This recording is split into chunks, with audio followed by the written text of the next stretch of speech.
Sudah terbongkar semuanya. Kita faham macam mana mulut Tajuddin Abdul Rahman apabila beliau memberi reaksi kepada isu semasa politik UMNO. Dahulu kita macam percaya dan tidak. Tetapi setelah dipecat daripada jawatan Majlis Kerja Tertinggi MKT, UMNO barulah semua terlondeh dikerjakan oleh Tajuddin, yang juga Duta Malaysia ke Indonesia. Tidak ramai yang macam Tajuddin dalam MKT. Semuanya mengangguk walaupun ada yang tidak setuju, umpama kerbau ditarik hidung. Jelas kedapatan, semua keputusan dibuat atas desakan Presiden UMNO Ahmad Zahid Hamidi. Zahid selalu berkata, saya bertindak atas keputusan MKT. Memang betul. Tetapi, kata Tajuddin, ia dibuat atas desakan Presiden. Rupanya Tajuddin juga menandatangani akuan berkanun SD, menyokong Anwar Ibrahim untuk menggantikan Muhyiddin Yassin sebagai Perdana Menteri. Kemudian beritahu Perhimpunan Agung UMNO PAO, bahawa Parti Melayu itu menolak DAP, PKR dan bersatu.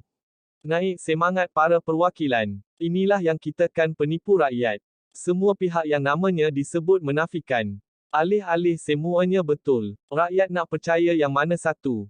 Ahli UMNO nak percaya pemimpin mana? Pendedahan Tajuddin itu juga disahkan oleh Ketua Penerangan PKR Syamsul Iskandar Muhammad Akin semalam yang Anwar sanggup bekerjasama dengan Zahid, Najib Razak dan kumpulan kluster Mahkamah UMNO semata-mata untuk menjadi Perdana Menteri. Walaupun kerjasama itu tetap gagal untuk menjadikan Anwar sebagai Perdana Menteri, terbukti Presiden PKR itu mempunyai sejarah bekerjasama dengan kluster Mahkamah UMNO. Kita menjadi tertanya-tanya apakah janji yang ditaburkan kepada Zahid dan Najib sehingga mereka sanggup menyokong Anwar, mungkinkah janji dilepaskan daripada kluster mahkamah? Dalam satu laporan media pada Isnin, Anwar berkata desakan untuk membubarkan Parlimen supaya pilihan raya umum ke-15 PRU15 dapat diadakan lebih awal adalah tindakan terdesak beberapa pemimpin UMNO untuk melepaskan diri masing-masing daripada kes mahkamah yang sedang dihadapi mereka. Sebab apa Parlimen nak bubar?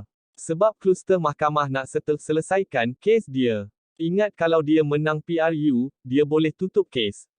Jadi, rasional bubar itu kita pertikaikan, katanya kepada pemberita. Disebabkan Anwar juga kini kelihatan seperti menentang kluster Mahkamah UMNO, tiada alasan lagi untuk PKR bekerjasama dengan parti-parti di luar Pakatan Harapan PH, bagi memastikan kluster mahkamah tidak kembali berkuasa. Jika mahu ungkit peristiwa silam, ramai juga yang boleh mengungkit bagaimana Anwar sanggup bekerjasama dengan pengkhianat kepada rakyat Malaysia seperti Najib yang sudah dibuktikan bersalah oleh Mahkamah Tinggi dan Mahkamah Rayuan dalam kes SRC International.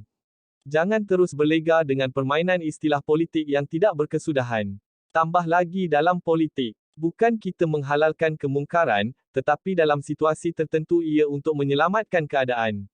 Tidak perlu kita menjadi konsultan politik untuk PKR kerana sebab parti itu sudah matang dalam menghadapi senario politik sekarang, tetapi dalam situasi sekarang PKR perlu juga berkongsi penyelesaian dengan parti dan pemimpin lain. Rakyat sedang memerhati perkembangan yang berlaku di sekeliling mereka. Anwar tidak sepatutnya mengulangi sejarah PH. Terlalu cepat berjanji tetapi kemudian jadi cemuhan rakyat.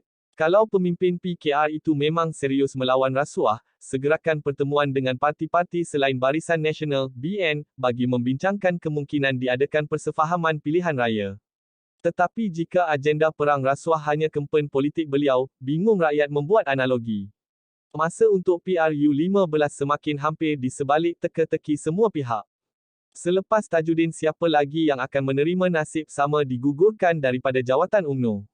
Senarainya sudah pun disebarkan. Jika Anwar betul-betul bertanggungjawab, dia sepatutnya mengumumkan segera siapa rakan PKR menghadapi PRU15.